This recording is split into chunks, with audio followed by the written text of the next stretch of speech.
Hello everyone.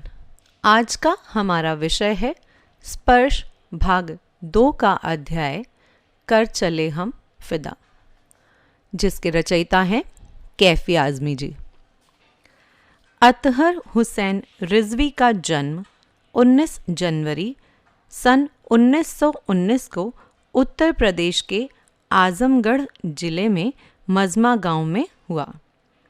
अदब की दुनिया में आगे चलकर वे कैफी आज़मी नाम से मशहूर हुए। जिंदगी प्राणी मात्र को प्रिय होती है, कोई भी इसे यूं ही खोना नहीं चाहता। असाध्य रोगी तक जीवन की कामना करता है। जीवन की रक्षा, सुरक्षा और उसे जिलाए रखने के लिए प्रकृति ने न केवल तमाम साधन ही उपलब्ध करवाए हैं, सभी जीव जंतुओं में उसे बनाए बचाए रखने की भावना भी पिरोई है। इसीलिए शांति प्रिय जीव भी अपने प्राणों पर संकट आया जान उसकी रक्षा हेतु मुकाबले के लिए तत्पर हो जाता है।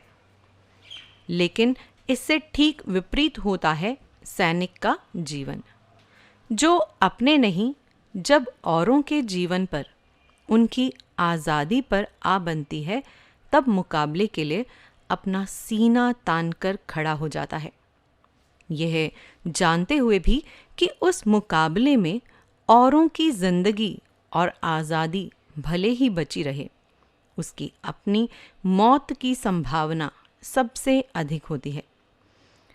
प्रस्तुत पाठ, जो युद्ध की पृष्ठभूमि पर बनी फिल्म हकीकत के लिए लिखा गया था, ऐसे ही सैनिकों के हृदय की आवाज़ बयान करता है, जिन्हें अपने किए धरे पर नाज है। इसी के साथ इन्हें अपने देशवासियों से कुछ अपेक्षाएं भी हैं। चूँकि जिनसे उन्हें वे अपेक्षाएं हैं, वे देशवासी और कोई नहीं, हम और आप ही हैं। इसलिए आइए इसे पढ़कर अपने आप से पूछें कि हम उनकी अपेक्षाएं पूरी कर रहे हैं या नहीं। अब करते हैं कविता का विस्तृत अध्ययन। कर चले हम फिदा जानो तन साथियों, अब तुम्हारे हवाले वतन साथियों। सांस थमती गई, नब्ज जमती गई, फिर भी बढ़ते कदम को ना रुकने दिया। कट गए सर हमारे तो कुछ गम नहीं, सर हिमालय का हमने न झुकने दिया। मरते मरते रहा बांकपन साथियों, अब तुम्हारे हवाले वतन साथियों।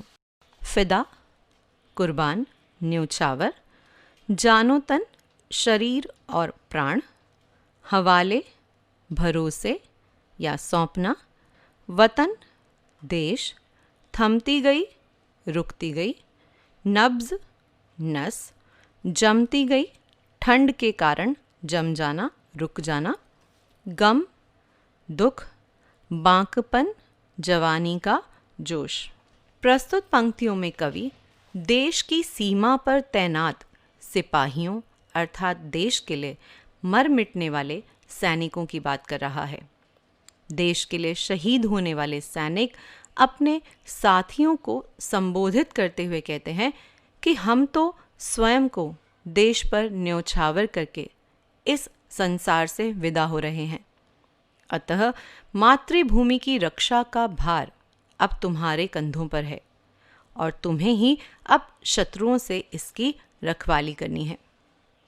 कवि कहते हैं कि देश के लिए शहीद होने वाले सैनिकों की सांसें कम होती जा रही हैं।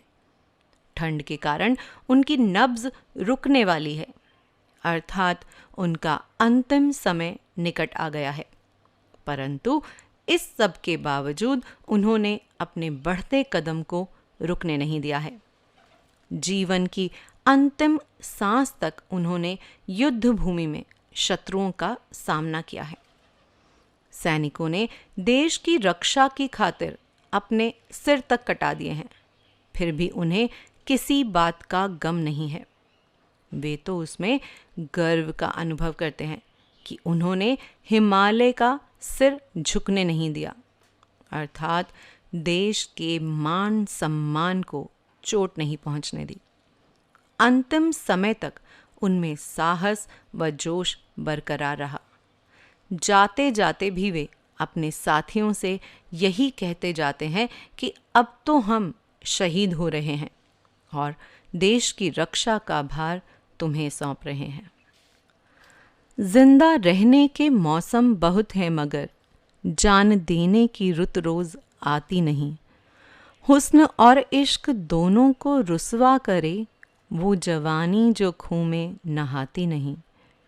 आज धरती बनी है दुल्हन साथियों, अब तुम्हारे हवाले वतन साथियों।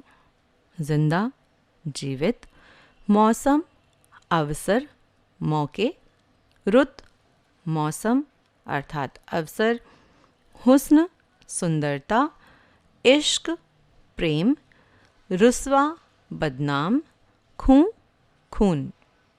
प्रस्तुत पंक्तियों में कवि कहना चाहते हैं कि देश के लिए शहीद होने पर गर्व का अनुभव करते हुए सैनिक अपने साथी सैनिकों को संबोधित करते हुए कहते हैं कि जीवन जीने या मौज मस्ती करने के मौसम बहुत आएंगे, परंतु देश के लिए कुर्बान होने का, कुछ कर गुजरने का अवसर रोज रोज नहीं आता।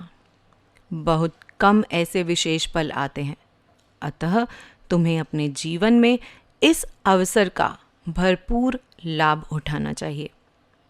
ऐसा जीवन या जवानी किस काम की जो अपने देश के लिए अपने रक्त या जीवन की कुर्बानी न दे सके। ऐसी जवानी जो सुंदरता और प्रेम को बदनाम करे और वक्त आने पर काम न आए, वह व्यर्थ है। कवि कहते हैं कि आज यह पूरी धरती दुल्हन बनी हुई है। इस धरती रूपी दुल्हन का तुम्हें वरण करना है, अर्थात इसकी मांग तुम्हें अपने खून से भरनी है।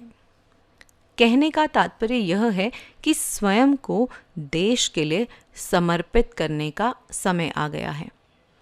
हम अपना सर्वस्व, तन मन सब कुर्बान करने जा रहे हैं और आगे इसकी रक्षा तुम्हें करनी है। राह कुर्बानियों की न वीरान हो, तुम सजाते ही रहना नए काफिले। फतह का जश्न इस जश्न के बाद है, जिंदगी मौत से मिल रही है गले।